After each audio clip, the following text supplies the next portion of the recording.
আসসালামু আলাইকুম রহমতুল্লাহি ওবরাকাতুহু। আলহামদুলিল্লাহি রব্বিল আলামিন ওয়াল আকিবাতু লিল মুত্তাকিন ওয়াসসালাতু আলা রাসূলিহিল কারীম আম্মা বাদ। আউযু বিল্লাহি মিনাশ শাইতানির রাজিম ওয়া বারাকাতি ওয়া নিয়ামাতি ওয়া আজমাতি বিসমিল্লাহির রহমানির রহিম।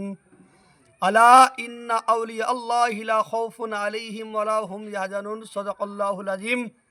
ওয়াবাল্লাগানা রাসূলুহুল কারীম আম্মা বাদ। ফাউযু বিল্লাহি মিনাশ শাইতানির রাজিম ওয়া বারাকাতি ওয়া নিয়ামাতি ওয়া আজমাতি বিসমিল্লাহির রহমানির রহিম। মুআজ্জাজ সামাঈনে কিরাম, আমি আপনাদের সম্মুখে কোরআনের হাদিস থেকে কিছু আয়াত কারিমা তেলাওয়াত করেছি। আল্লাহ পাক বলেন, আলা ইন্না আউলিয়া আল্লাহি লা খাউফুন আলাইহিম ওয়া লা হুম ইয়াহজানুন।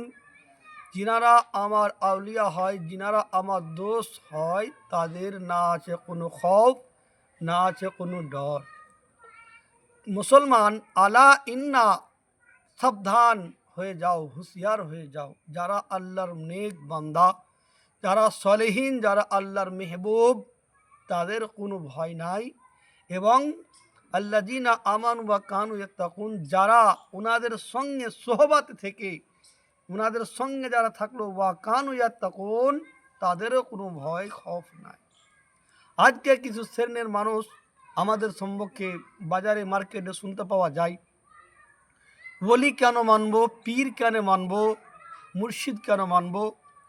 দেখুন একটা কথা, কোরআনে পীর বলে কোনো শব্দ নাই, কোরআনে আছে অলিয়াম মুর্শিদা।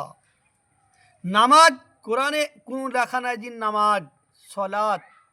ততরূপ কোরআনকে বুঝতে না পারার কারণে কেউ বলছে পীর মানা যাবে না, পীরের মাজারে যাওয়া যাবে না। পীর ফার্সি ভাষা, আরবিতে হচ্ছে ওয়ালিয়াম মুর্শিদা, বাংলায় হচ্ছে পদ প্রদর্শককারী।